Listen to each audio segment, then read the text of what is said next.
अल्हम्दुलिल्लाहिल्लज़ी हदाना लिहाज़ा वमा कुन्ना लिनहतदिया लौला अन हदानल्लाह। अऊज़ु बिल्लाहि मिनश शैतानिर रजीम। बिस्मिल्लाहिर रहमानिर रहीम। शहरु रमज़ानल्लज़ी उन्ज़िला फ़ीहिल क़ुरआन हुदल लिन्नासि व बय्यिनातिम मिनल हुदा वल फ़ुरक़ान।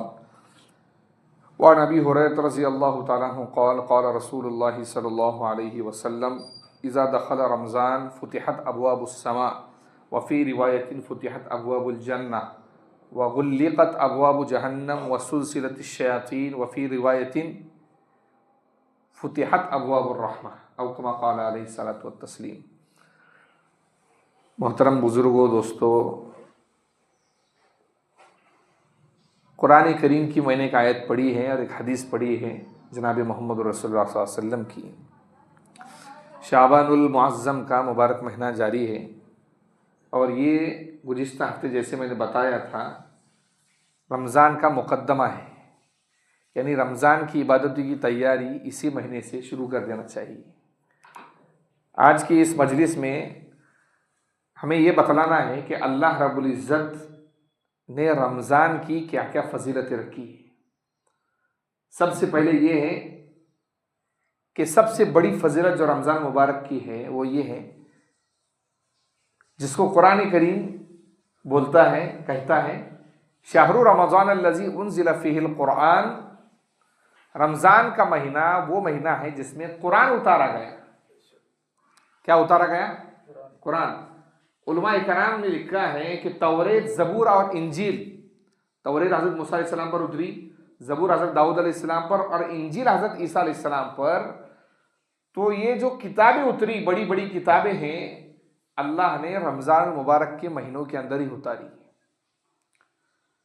तो रमज़ान का मुबारक महीना मुबारक इसलिए हुआ कि कुरान करीम और आसमानी किताबें जो अल्लाह की किताबें हैं वो इस महीने में उतारी गई और इस महीने को कुरान करीम के साथ खास ताल्लुक़ है, खास ताल्लुक़ है। और कुरान करीम की बरक़ात इतनी है कि जिसको आदमी गिनना चाहे तो भी गिन सकता नहीं है। तो सबसे बड़ी फजीलत ये है कि अल्लाह ने रमज़ान मुबारक के अंदर कुरान करीम को उतारा, इसलिए हमें कुरान करीम को ज़्यादा पढ़ने का एहतिमाम करना चाहिए। अब बाज़े लोग वो हैं जिनको पढ़ने आता है वो पढ़े माशाल्लाह, जिनको नहीं आता है तो उनको कुछ सूरतें याद होती हैं, 10 सूरतें, 5 सूरतें, उन सूरतों को बार बार पढ़े, उन सूरतों को बार बार पढ़े। जितना हमसे हो सकता है बक़द्र ताकत हम उतना कर सकते हैं। मिसाल के तौर पर किसी को सूरह फातिहा याद है, अलम तरा का सूरा याद है, सूरह कुरैश याद है और 10 सूरतें कोई याद है या 2 सूरतें याद है, उन्हीं 2 सूरतों को तस्बीह लेकर पढ़ता रहे। उसको कुरान ही पढ़ रहा है, कुरान पढ़ने का ही क्या मिलेगा? उसको सवाब मिलेगा। दूसरी फजीलत रमज़ान मुबारक की हदीस के अंदर हज़रत अबू हुरैरा रज़ियल्लाहु तआला अन्हु फरमाते हैं कि जनाब मोहम्मद रसूलुल्लाह सल्लल्लाहु अलैहि वसल्लम ने इरशाद फरमाया इज़ा दख़ल रमज़ान फ़ुतिहत अब्वाबुस समा। जब रमज़ान का महीना आता है तो आसमान के दरवाजे खोल दिए जाते हैं और एक रिवायत में है फ़ुतिहत अब्वाबुल जन्नह, जन्नत के दरवाजे खोल दिए जाते हैं। जन्नत के दरवाजे, जन्नत के दरवाजे। अब हम सोचेंगे कि भाई हम तो दुनिया में रहते हैं, और जन्नत के दरवाजे खोलने से क्या मतलब है? जन्नत के दरवाजे खोलने से मुसलमानों को, ईमान वालों को जन्नत के आमाल करने की तौफीक मिलती है। जन्नत के दरवाजे खोलने से ईमान वालों को, जैसे मिसाल के तौर पर बाजू में एक पड़ोसी है और उसके यहाँ पर शादी है। अब उसने सजावट बिजावट की है, तो बताइए जब वो सज रहा है और उसमें लाइटिंग लग रही है और मुज़य्यन है, खूबसूरत नज़र आ रहा है, तो उसकी रोशनी हमारे घर में पड़ेगी और हमारा घर भी थोड़ा अच्छा लगेगा कि नहीं? इसमें नहीं लगेगा? तो हमारा घर भी उस रोशनी और चमक की वजह से, ज़ेब व ज़ीनत की वजह से हमारा घर भी निखर जाएगा। लिहाजा जन्नत जब अल्लाह ताला ने खोल दी है तो हमें जन्नत के आमाल करने की तौफीक मिलेगी, ये मतलब है। और तीसरा ये है कि आसमान के दरवाजे खोल दिए जाते हैं। इसका मतलब ये है कि अल्लाह की तरफ से ईमान वाले बंदों के लिए अच्छे कामों के, अच्छे आमाल के, रिज़्क के, खैर के, बरकतों के फैसले उतरते हैं। अल्लाह की तरफ से अच्छे अमाल के, खैर के अमाल के, बरकतों के क्या उतरते हैं? फैसले उतरते हैं। हदीस का, रमज़ान मुबारक का तीसरा फ़ायदा व गुल्लिक़त अब्वाबु जहन्नम, जहन्नम के दरवाजे बंद कर दिए जाते हैं, जहन्नम के दरवाजे बंद कर दिए जाते हैं। अब जहन्नम के दरवाजे साल भर खुले हैं और रमज़ान के महीने में बंद किए जा रहे हैं, तो इसका मतलब ये है कि जो गुनाह इंसान 11 महीने करता है, जहन्नम के दरवाजे बंद हो जाने की वजह से उन गुनाह की तरफ उसके कदम उठने में देर लगती है या फिर कदम उठते ही नहीं। जो गुनाह आम दिनों में करता है वो रमजान मुबारक करने में बच जाता है, बचे रहता है, और दूसरे को बचाने की भी क्या करता है आदमी, कोशिश करता है। इसलिए एक दूसरी हदीस है, सलमान फारसी रजी अल्लाह तआला अन्हु कहते हैं कि रमजान मुबारक का महीना जब आता है, जनाब मोहम्मद रसूल सल्लल्लाहु अलैहि वसल्लम खड़े हो गए और खड़े होकर रमजान मुबारक की फजीलत हमारे सामने बयान की और कहा कि अल्लाह ताला साल भर जन्नत को क्या करते हैं, सजाते हैं, जन्नत को सजाते। भाई किसी मालदार की शादी है तो वो महीना पहले क्या करता है, उसकी तैयारी करता है, घर को सजाता है, रंग देता है और फर्नीचर अलग लाकर रखता है। हर अच्छी चीज की नुमाइश और दिखलावा एक मालदार आदमी करता है। तो अल्लाह ताला अपने मोमिन बंदों के लिए, अपने ईमान वाले बंदों के लिए खुदा को राजी करने, भाई जो बाहर बैठे हैं बराए मेहरबानी अंदर आए, फारूक भाई जरा बाहर बुलाओ, बैठो लोग बैठे नहीं, आप जरा बाहर जो बैठे हैं हजरात कुर्सियों पर, उनको बुला कर लाए, आगे पर बुलाओ उनको, आवाज दो।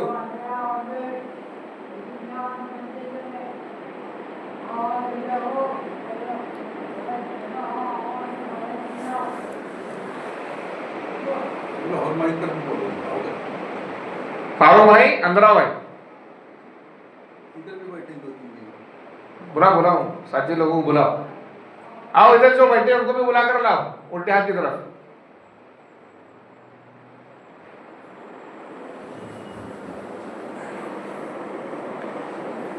तो साल भर अल्लाह ताला क्या करते हैं, जन्नत को बोलिए सजाते हैं, और जन्नत को सजाने के बाद रमजान के लिए उस जन्नत को खोल देते हैं, उसके दरवाजे, हदीस के अंदर आता है। तो तीसरा फायदा मैंने क्या बोला रमजान मुबारक का, अल्लाह ताला जहन्नम के दरवाजों को बंद कर देते हैं, और जहन्नम का दरवाजा बंद करने की वजह से हमें गुनाहों से बचने की अल्लाह की तरफ से तौफीक मिलती है और हमारे कदम गुनाहों की तरफ नहीं उठते। चौथा फायदा ये है वसूल सिलती शयातीन, शैतान इस महीने में कैद कर दिए जाते हैं, शैतान इस महीने में कैद कर दिए जाते हैं।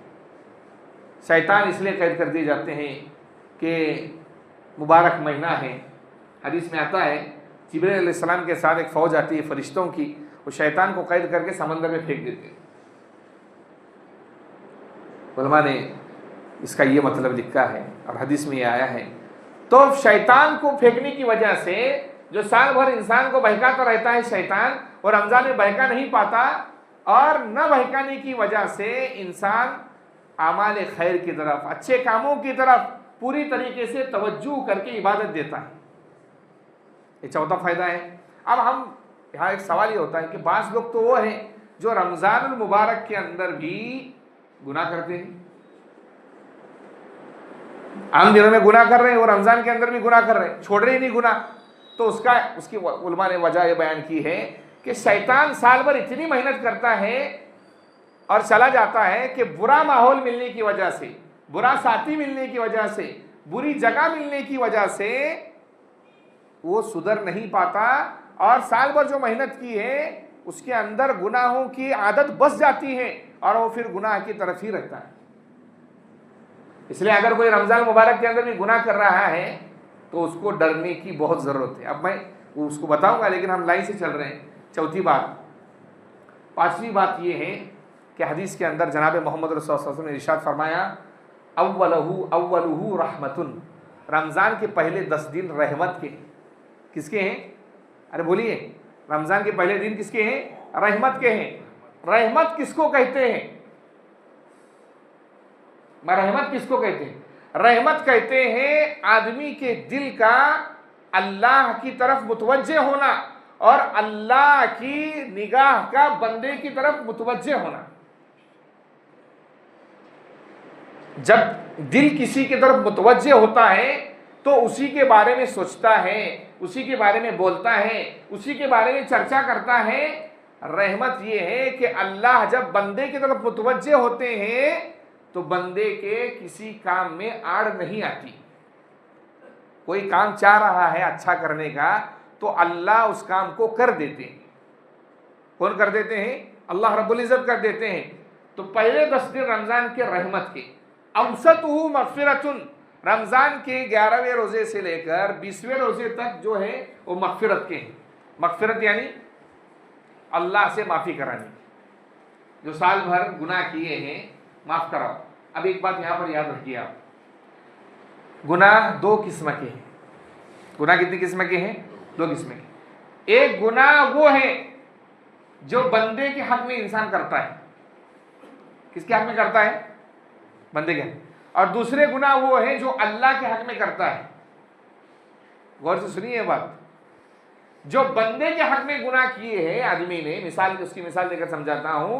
किसी भाई ने विरासत अपनी बहन को नहीं दी, अपनी बहन की जमीन खा ली, अपने बहन का हिस्सा मारा, अपने बेटों में बराबरी नहीं की, या किसी पराये आदमी की जमीन जानबूझकर खाई, गंडाकर, बहलाकर, फुसलाकर, घुमाकर उसकी जायदाद प्रॉपर्टी हड़प ली, या जबरदस्ती उससे पैसे छीन लिए, या अपने नाम पर प्रॉपर्टी कर ली। याद रखिए आप इस बात को जो मैं बोल रहा हूं। खाने काबा के अंदर जाकर वो नमाज पढ़े, क्या बोल रहा हूं मैं? खाने काबा के अंदर जाकर वो नमाज पढ़े, रोजे रसूल के सामने खड़े होकर दुआ करे और आबे जमजम से गुस्ल करे, फिर भी उसके गुनाह पाक नहीं होंगे। फिर भी उसके गुनाह पाक नहीं होंगे। क्यों? बंदे का हक मारा है उसने। कल कियामत के दिन भी अल्लाह कहेंगे जिस बंदे का हक तूने मारा है पहले उस बंदे से माफी करा ले, फिर मेरे दरबार में आ। इसलिए देखिए लोग क्या करते हैं, दूसरे बहन का हिस्सा खाएंगे, लूटेंगे। कोई सादा आदमी है, अब उसको क्या कर दिया, मजनून बनाकर, पागल बनाकर उसके पैसे हड़प लिए, जमीन हड़प ली, और फिर क्या कर रहे हैं, माशाल्लाह तरावी पढ़ रहे हैं, तहज्जुद पढ़ रहे हैं, इशराक पढ़ रहे हैं, चाश्ता पढ़ रहे, मौलाना लोगों को खाना खिला रहे, हज कर रहे, उम्रा कर रहे, ज़कात दे रहे, सब दे रहे, लेकिन जो खाया है पहले वो लुकमा पेट से नहीं निकाल रहे हो। कभी जिंदगी में वो तावीज़ और वो दुआएं आपको सुकून नहीं देंगी, कभी नहीं देंगी। दूसरे के घर को आग लगाकर अगर आप अपने घर में एयर कंडीशन हासिल करना चाहते हैं तो जिंदगी में ये नामुमकिन है। इसलिए हमारे मौलाना गुलाम साहब अस्तानवी रहमतुल्लाह अलैह फरमाया करते थे, दूसरे के घर को जलाकर अगर कोई आदमी अपना घर आबाद करना चाहे तो कभी आबाद उसका घर हो सकता नहीं है। इसलिए रमजान मुबारक के महीने में, रमजान का महीना आने से पहले आदमी को जाकर जिस जिसका खाया है, जिस जिसको परेशान किया है, मारा है, सताया है, माफी मांग ली। क्या कर ले उससे? एक तो माफी मांग ले, और अगर वो माफी के बदले कुछ मांगता है कि मेरा जितना खाया उतना देना पड़ेगा, तो देना पड़ेगा भाई, देना पड़ेगा। वो माफ नहीं, वो अल्लाह के दरबार में माफ होता नहीं है। तब आपकी मगफिरत होंगी अल्लाह के पास। अब मगफिरत के बारे में सुनिए। मगफिरत का मतलब ये है कि अल्लाह इंसान के गुनाहों को माफ फरमाकर अपने दरबार में उस बंदे को कबूल फरमाते। अब फज़ाइल आमाल के अंदर भी ये हदीस है, जनाब मोहम्मद रसूल सल्लल्लाहु अलैहि वसल्लम ने पहले सीढ़ी पर पैर रखा, कहा आमीन, दूसरी सीढ़ी पर पैर रखा, कहा आमीन, मेंबर की तीसरी सीढ़ी पर पैर रखा, कहा आमीन। साहबा इकराम ने पूछा, अल्लाह के नबी ये आमीन आमीन आप क्यों कहे? तो कहने लगे, हुजूर अकरम सल्लल्लाहु अलैहि वसल्लम, जिब्राइल अलैहिस्सलाम मेरे पास अभी आए थे और उन्होंने दुआ कही और कहा कि आपको इस पर आमीन कहना है। अब बताइए, दुआ करने वाला जिब्राइल हो और आमीन कहने वाला मोहम्मद रसूलुल्लाह हो, तो क्या उस दुआ के कबूल होने में किसी को शक हो सकता है? तो पहले आमीन कही, हुजूर अकरम सल्लल्लाहु अलैहि वसल्लम ने कहा हलाक हो जाए वो आदमी, बर्बाद हो जाए। हलाक का मतलब क्या? खत्म हो जाए। हलाक का मतलब खत्म, यानी उसकी जिंदगी का सुकून खत्म, उसकी जन्नत भी गई और जहन्नम उस पर वाजिब हो गई। इसको बोलते हैं हलाक। हलाक का मतलब ये है। तो क्या हलाक हो जाए? जिसने अपने माँ बाप को पाया और उनकी खिदमत नहीं की, उनकी बद्दुआ लिया, माँ बाप मर गए, तो इसकी जिंदगी हलाक और बर्बाद होगी। अभी ये माँ बाप पर अभी नहीं जाऊंगा मैं, मेरे पास इतना वक्त नहीं है। फिर दूसरी सीढ़ी पर कदम रखा, जनाब मोहम्मद रसूल जिब्राइल अलैहिस्सलाम दुआ की कि क्या किए? हलाक हो जाए वो शख्स जिसके सामने मेरा नाम आए और वो दरूद शरीफ ना पढ़े। इसलिए उलमा इकराम ने मसला लिखा है कि मजलिस के अंदर, बयान के अंदर, आवाज के अंदर, नसीहत के अंदर कभी अगर हुजूर अकरम सल्लल्लाहु अलैहि वसल्लम का नाम आ जाता है तो एक मर्तबा सल्लल्लाहु अलैहि वसल्लम या कोई और दरूद शरीफ पढ़ लेना वाजिब है। अगर नहीं पढ़ता है तो ये उसको बद्दुआ लग जाएंगे आप सल्लल्लाहु अलैहि वसल्लम की। इसलिए एक मर्तबा पढ़ना वाजिब, और हर मर्तबा मजलिस के अंदर जब आए सल्लल्लाहु अलैहि वसल्लम पढ़ रहे हैं तो ये पढ़ना मुस्तहब और सुन्नत है, सवाब मिलेगा उसको। और तीसरे इस पर कदम रखा तो जिब्राइल इस्लाम ने कहा हलाक हो जाए उस शख्स जिसको रमजान मुबारक का मुकद्दस महीना मिला और उसने अपनी मगफिरत नहीं कराई, और उसने अपनी मगफिरत नहीं कराई। अब कौन अपनी मगफिरत नहीं करा रहा है? जो गुनाह कर रहा है, जो रोजा छोड़ रहा है, जो तरावी छोड़ रहा है, जो कुरान नहीं पढ़ रहा है, जो माँ बाप को परेशान कर रहा है, जो रात और दिन अल्लाह के वक्त को बर्बाद किया है, जो अल्लाह ने उसको वक्त दिया हुआ है। तो दूसरा अशरा मगफिरत का है। अब आप भी सोचे रमज़ान मुबारक का महीना आ रहा है तो हमें पूरे गुनाहों से पाक और साफ होकर रमज़ान के अंदर दाखिल होना है। और सबसे पहले ये है कि अपना मोबाइल ही बंद कर दो, आप इंटरनेट ही बंद कर दो, और अगर इंटरनेट चालू रखना है तो जो मसले मसाइल आते हो उस पर, या दीन की बात आते हो, आधा घंटे के लिए चालू रखो दीन की बात, बाकी पूरा दिन तस्बीह पढ़ो, दरूद शरीफ पढ़ो, कुरान शरीफ पढ़ो। क्यों? रमज़ान अल्लाह का महीना है। किसका महीना है? अल्लाह का महीना। और अल्लाह के महीने की अगर बेअदबी करेंगे, मैं समझता हूँ, देखिए अल्लाह को अदब बहुत ज़्यादा पसंद है। अदब, हम कितनी बड़ी इबादत गुजार हो, हमारे अंदर अदब नहीं ना तो हम अल्लाह के नज़दीक कबूल नहीं। इसलिए बाअदब बानसीब, बेअदब बेनसीब होता है। जो अदब करता है अल्लाह उससे खैर के काम लेते हैं, और जो बेअदब होता है अल्लाह उस जो बेअदबी की वजह से ऐसी सज़ा देते हैं जो नस्लों तक भुगतते रहते हैं लोग। अब हमारे यहाँ कभी मैं सोचता हूँ, जो लोग नमाज नहीं पढ़ते हैं या इबादत नहीं करते हैं, या फासिकों, फाजिरों, बदकिरदारों, जानियों, हरामियों, शराबियों, कबाबियों के कामों के अंदर पड़े हुए हैं, उसकी वजह यह है कि उन्होंने कोई ऐसी बेअदबी की है जिसकी वजह से अल्लाह ने उनको अपने घर से भगा दिया है। ये घर अल्लाह का है ना। अब देखिए मस्जिद पाक साफ होना चाहिए, मस्जिद की खिड़कियां पाक साफ होना चाहिए, क्योंकि घर खुदा का है। तो हम अपने मेहमान आता है अपने घर के अंदर, या समझ लो हमारा दामाद आ गया या हमारा ससुरा आ गया, सास आ गई, तो एकदम चकाचक रखते हैं हम घर, रखते कि नहीं? अगर मेहमान आया और फटी हुई चादर पर उसको आपने बिठा दिया, तो बताइए वो मेहमान क्या बोलेगा? दोबारा खुदा की कसम इस घर में कभी नहीं आऊंगा मैं, बोलेगा क्या नहीं? कहाँ इसके घर में आने से तो बेहतर था शहर के किसी होटल में बैठ के खाना खाता और अपने घर को वापस जाता है, बोलेंगे नहीं आदमी? अल्लाह के घर को पाक और साफ रखो, अल्लाह के घर के खिड़कियों को पाक साफ रखो। क्यों? घर अल्लाह का है। फिक्र किसको करना चाहिए? हमको करना चाहिए। अगर हम थोड़ी भी बेअदबी कर रहे हैं, पकड़ करते अल्लाह ताला, बेअदबी पर पकड़ होती है अल्लाह ताला। एक बुजुर्ग गुजर रहे थे, बुजुर्ग नहीं थे, वो शराबी थे, इमाम शिबिली रहमतुल्लाह अलैह, बहुत बड़े अल्लाह के वली गुजरे, बहुत बड़े, शराब पीते थे, शराब, रात और दिन दारू में मस्त रहते थे, नमाज कुछ नहीं, शराबी थे। और रास्ते से गुजर रहे थे एक मरतबा, और रास्ते पर अल्लाह का नाम पढ़ा हुआ देखा, अल्लाह लिखा हुआ उस चिट्ठी पर। हम सोचने लगे यार कि ये अल्लाह का नाम पढ़ा हुआ है, उसको उठाया उन्होंने, वो घर पर लेकर गए, साफ किया उसको, और उसको इतर लगा के अपनी अलमारी के यानी कपाट के ऊपर रख दिया उसको। सोए ख्वाब के अंदर फरिश्ता आया रात में, कहने लगा अल्लाह ने कहा है शिबली, जैसे तूने हमारे नाम को जमीन से उठाकर ऊपर रख दिया, अल्लाह ताला तुझे ऐसी तौफीक देंगे, अल्लाह तेरा नाम भी जमीन से उठाकर अर्श पर रख देंगे। अदब की वजह से, किसकी वजह से? अदब। अदब अल्लाह को इतना पसंद है, इतना पसंद है कि अल्लाह ने कुरान में बयान किया है कि मोहम्मद रसूलुल्लाह सल्लल्लाहु अलैहि वसल्लम के घर के बाहर खड़े होकर बुलंद आवाज से पुकारो भी मत, वरना तुम्हारे अमल बेकार हो जाएंगे।